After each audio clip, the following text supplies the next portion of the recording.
let's look at displaying our food. So we're going to have a look at some of the good things and not so good things on these shelves here today.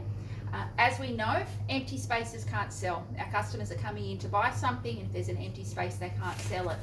Where we can, we like to put the whole, this is called an inner box on there, nice and easy display, saves us a little bit of time, helps us to see clearly what's there. When you've got an empty space like this, you can take one or two out and just display that there, and then pull these forward so that they're as easy as possible for our customers to grab them. Very important thing when you're dealing with food is to check expiry dates. So on another video we'll talk about the difference between best before and use by, but every time you put new products out, you need to just double check the expiry dates. Make sure the ones that are due to expire first are at the front and any new products at the back.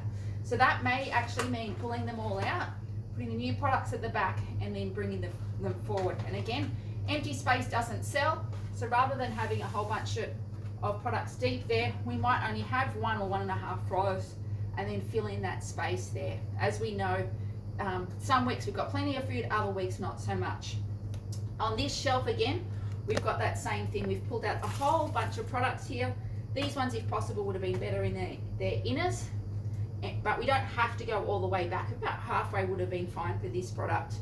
This one doesn't have a price. We need to put some prices up there. Customers don't buy things if they can't see the price, particularly if they're on a budget, so they'll be counting their pennies. We need to make sure they can see what prices are. This one's great, we can see the prices. Again, we've got a hole here, so what we want to do is pull some products from around the back, just fill that in. A couple of rows is plenty, so that it's all the way across, and again, we're missing a price, we need to put the price in there. Over this side, this is really good on this side. We've actually got some products nice and high. We need to put something there because empty space doesn't sell. The key thing is that with these light products that are high, we also need to have some of them down low for people who are not so tall. So maybe some on the bottom shelf as well. Again, we don't have to fill the whole space going backwards. We want to fill the whole space coming across, and with here as well. On this shelf, we don't need to stack up high. It's okay to just have a single row like that.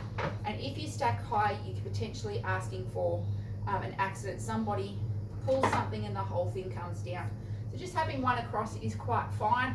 It makes a bit of a visual space around that, and we can go back there. And again, if we're going to go the same product on multiple shelves, we need to put another little price tag on there to fill it through.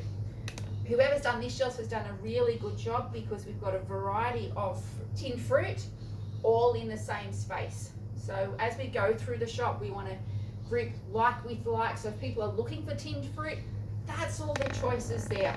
If they're looking for drinks, that's all their drinks there like that. So they're not trying to figure out where they are along the way. The problem with this shelf here is, well, that's roasted coffee beans, but there's no price here, and I can't see what that is. We actually would be better to have less there and displayed like that so we can see roasted coffee beans rather than them lying on the side, because these simply won't sell if they're lying on the side. And don't forget, if it's selling, you know you're winning. If it's not selling, try something different and then let our customers see the products that we have available for them.